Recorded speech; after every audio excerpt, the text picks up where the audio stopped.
Hello everyone! Samahan niyo ako. Pupunta ako ng Uyanguri. And if you are interested, please keep on watching. Let's go! Feeling the beauty of life.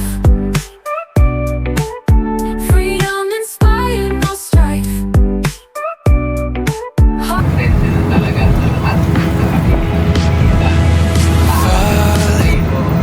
You look away while I'm falling. You take your time while I'm calling. Oh, what a way to waste my time, but never mind, 'cause I'm all in. I knew from the start I was all in, with the hard part of trying to say it. Oh, what a way to break your heart, but whatever. Yung mga shoes na ganito dito. Ang ganda. Nice. Yun na din yun, ma'am. Ha? 880 pesos. Kung yung ani, pila ang kani isa? Kung isa na siya kaing ani. Kani, bundle na ni? 750. Kani na siya tanan. Kung saan ni chinelas ni, no? Nagtatanaw ra ko kay. Pa-shoutout ko. Pa-shoutout mo. Kaya na sila, ma'am. Hi. But whatever, 'cause I know it doesn't matter, 'cause you never cared. But I still get anxious when I see you near, and my hands feel heavy, like they don't. So, may carpet sila. Ito, wow. Small rug is 2 for 150. Ano to?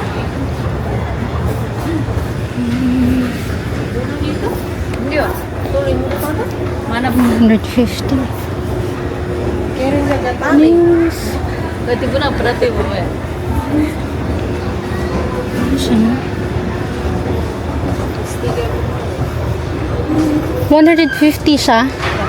So, kung magpalit kog tulo, 120 yung isa. Okay. Nice. Same lang silang price, ani? Kada 100. 100 ni. Hello, nice, no? Oy, Kailangan ako na. partner ka ato. Jadi ko may partner ka. Asa ang mga table dapit diri, ma'am? Asaw na. Isaw lang. Thank you. Balik mo ko. Nice yung mga rug. So, ang kailangan ako today, is yung table and chair. Kasi inuwi ko yung table at saka chair ko sa bahay namin. Kailangan natin yan kasi para sa bagong place natin. So, dito yung mga tao bumibili ng mga ganito, mga items na ganito. Kasi mas mura. Lalo na kapag malapit na yung Christmas, mas makakatipid sila dito kasi kung bibili sila ng minimum of 3, may wholesale kasi. So for example, kanina yung rug 150 pesos. Kung bibili sila ng tatlo, na lang 120 pesos. Ganda nito. Kailangan ko din ito. Anyway, hindi naman talaga siya talagang kailangan na kailangan. Kailangan ko ng table. Yan yung talagang kailangan natin. Excuse me, asa na table? Dari Dari ba? Ay, dari. Thank you. Sungutan na pa ko naraday dari sa unahan. 1,000.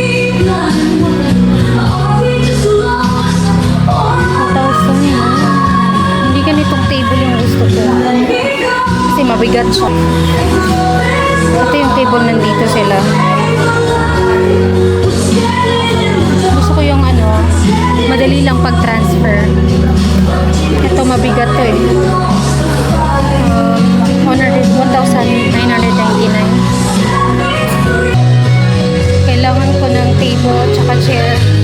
Wala talaga dito. Ang ganda ng mga Christmas tree naman Christmas tree sa bahay ay ganda. Ito yung price nila. 1,000. 1,000 lang naman. So, yung price nila. Ay, ang ganda nito.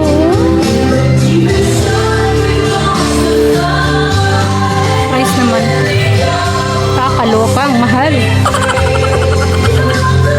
Ano siya?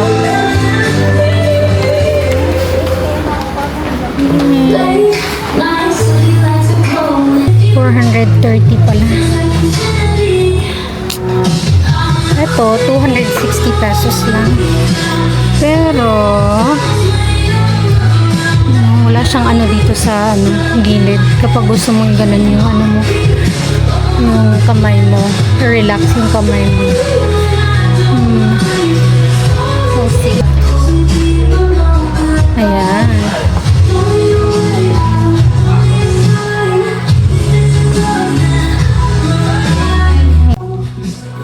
Ang hirap mag-isa. Wait lang. Marat sa kaya natin. Pati mas guys. Ganito yung ano po. Namo tong dispenser, sir. Katong niana ra ang tubig. Ano yung hinahanap ko? I know. Everywhere so I can't but we're good.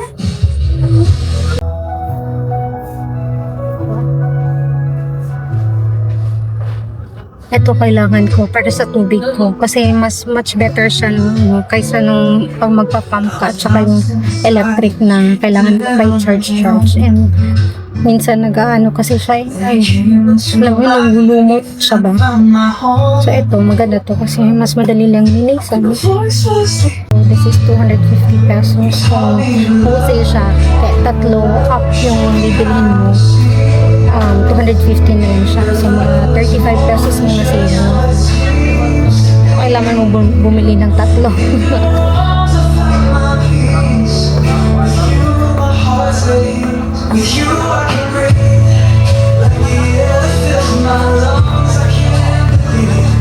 So, ngayon, yan lang muna yung tinitingnan ko para alam ko kung saan na ako bibili kapag nakapag-alala ako, nakapag-move na ako. Right now kasi, nasa ako, minsan ako nakikituloy for the meantime kasi hindi pa ready yung place. Yun din kasi yung sinabi na na date na mag-move ako. Kaya, ayun, for the meantime, dun muna ako sa pinsan ko. And I am looking for things na bibilhin ko kapag nakamove na ako. Kasi kapag bibili ako na hindi pa ako nakamove, alam mo yun, mas marami akong i-move out ng mga bagay. So much better na maliit lang yung gamit ko pag move ko, and then bili na lang ako sa mga kailangan ko talaga. So yun yung lesson learned ko. Ayoko nang bumili ng marami abubot kasi hindi naman talaga hindi ko naman din yung bahay. And I'm just renting. So dapat talaga yung mga gamit na meron ako is yun yung lesson learned ko, maging minimalist. Yun lang yung mga bagay na dapat na kailangan talaga. So ang kailangan ko is table and chair, and then yung sa water dispenser, yun, nakapag-inquire na tayo magkano siya. So nandito nga pala ako sa Iyangurin. This is like the Divisoria of Manila. So dito sa Davao City, Iyangurin yung tawag namin. So ayan. So our next task is punta tayo sa kabilang store, yung store na Bodega, Artist Bodega. Minsan nagbabay one take one sila, tsaka mura lang din yung mga nila dun. Actually, mas maganda talaga kung good quality. Okay lang na mahal, pero for the meantime lang naman. Kaya dito muna tayo. Ang ganda ng nila, oh. Ganda ng basurahan nila. Nice yung combination ng color, di ba? Parang talaga siya. Kakaiba. Urukan pala siya. Urukan. Ito yung ano, boss. Yung kapag nag-step in ka lang dito. Step mo lang yung paa mo. Tsaka mag-open na yan. Ay, hindi siya mag-open. Baka makasira pa tayo dito. Alis na tayo. So, yun lang. Punta tayo sa kabila. Andito na naman ako sa mga pantulog. Ayan, may mga pantulog sila dito. So, kompleto sila dito. Ewan ko kung ano lang wala sila dito. But, anyway, check natin yung price nila. Ay, 210 siya. Pero pag maramihan yung bibilhin mo, 180 pesos na lang. Oh, maganda. Gusto ko mga ganito kasi comfortable siya. Ang comfy niya talaga. Ganitong mga tela. Ito, maganda din to. Pero mainit pa kapag wala kayong aircon sa bahay. Silk ito. Mas maganda to pang tulog. Ang cute. May pa-Halloween sila dito. Ang ganda. Cute lang. So dito meron din. Ibang store to. Sa 3F na ako. Nandito ako sa 3F. Ay, ang ganda din ng mga Christmas tree. Diba? Tingnan mo. May 850 pesos lang. Kung sa kabila, siya? Sa kabila, 2,000. Pero ibang yun design. Ito, ibang design din to. May white sila. Ibang design to. Tsaka mas mura siya. Ganda yan. Okay na yan. Anyway, yan na yan kasi November pa naman. Mag-Halloween muna tayo. Ang ganda dito. Bago yung arrangement nila. So yung mama ko dito siya bumibili ng mga items natin. And ewan ko, may nagbago kasi sa mga nila. And hindi na masyadong pumupunta si mama sa Davao City kaya minsan na lang hindi na talaga kami pumupunta dito. Ayun, ang ganda nito. Very smooth. Gusto talaga ng ganitong kumot. Napaka comfy. Sarap matulog. So, ay, may member price sila. So, kung member ka dito, ito yung nagbago sa kanila dito. Kasi na-member naman talaga yung mama ko. Nawala lang yung card niya. So, kung hindi ka member, yung cost, yung price niya is 230 pesos. Pero kung member ka, tsaka parang may card sila ibibigay sa'yo. 180 pesos na lang. Parang sa ba? Ano ba yun? Sa SNR. Kung member ka doon, so yung mga prices is, ang kaibahan lang ng SNR is hindi ka makakapasok kung hindi ka member. Pero dito, pag hindi ka member, makakapasok ka. Pero iba yung price eh. Diba? Ang laki ng difference, 230. So, mas mabuti magpa-member ka na lang. Hindi ko naman din ito kailangan. Anyway, tara na. Ay, ang ganda. Ito yung parang pang decoration.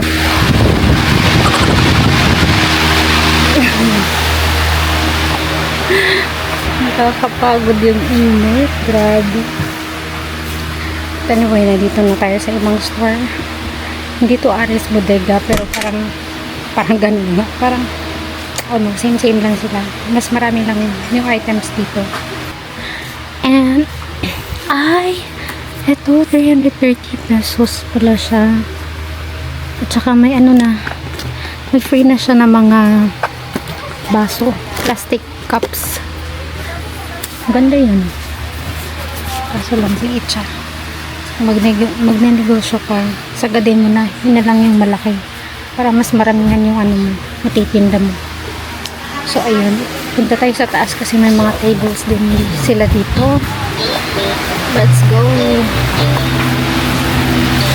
Dito na yung daan. Hala! Kanina doon, siya, 200 plus, 250. Ito dito, may iba't ibang kulay. Para siyang iba yung kulay niya. And 155 pesos lang. Ay, 480 pesos siya. Napaka-cute, super cute. Pwede ito. Ang cute naman ito. Ay, 480 pesos siya. Napaka-cute. Super cute. Pwede i-try.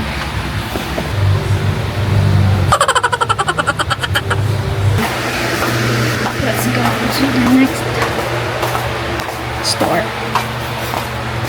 Ang init! Grabe ang init, guys. Grabe ang init! So, punta tayo. Doon tayo sa kabila. Dalawa kasi yung Aris Bodega. So, yung isa parang may mga table at saka rukan na mga lalagyan ng parang yung plastic closet. Ganun. So, doon tayo kasi nandun yung mga talagang kailangan natin.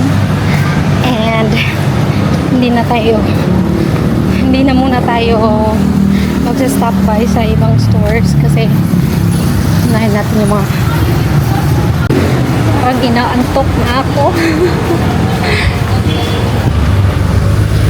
Ay, iba na yung pangalan niya.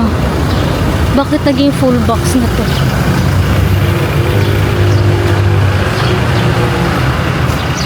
Dalawa yung before eh. Kung ano nangyari. Alamin natin.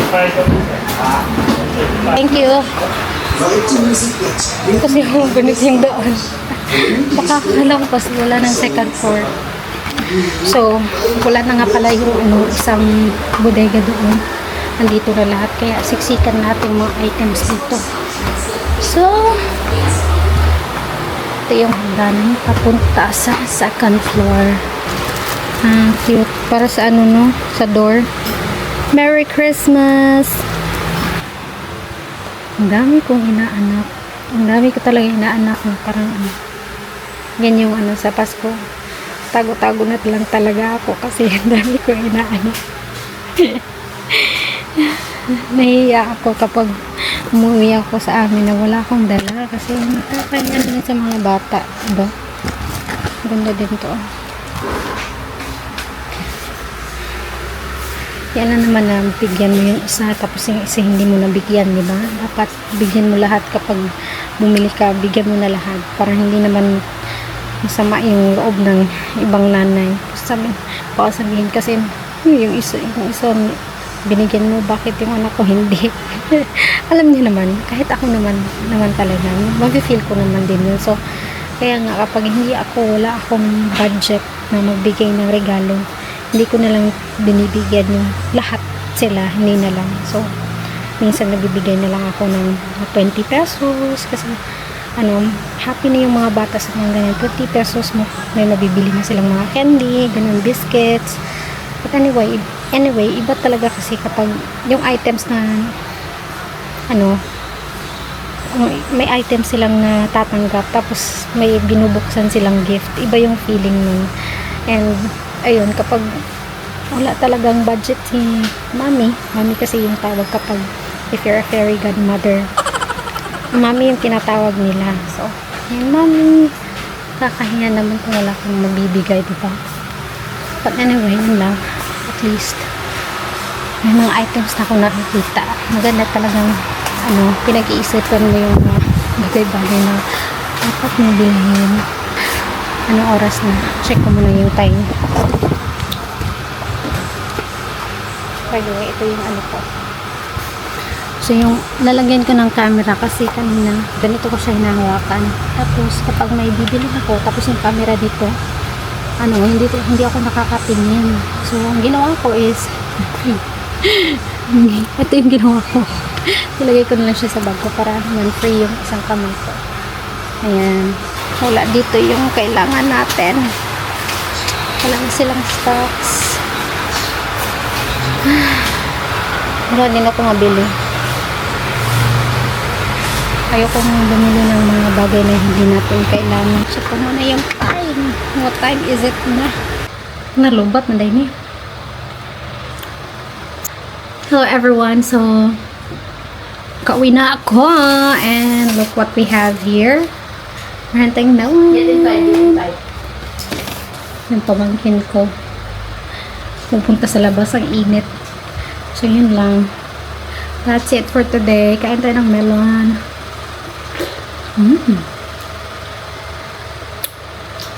Super sweet. Masarap talaga to kapag mainit yung klema. Very refreshing.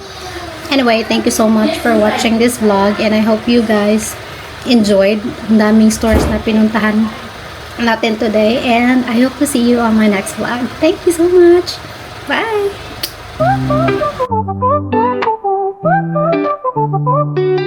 Rise in the morning, sun shines bright. Feel the warmth, life feels right. Birds are singing, sky so blue. Every day's a chance to renew.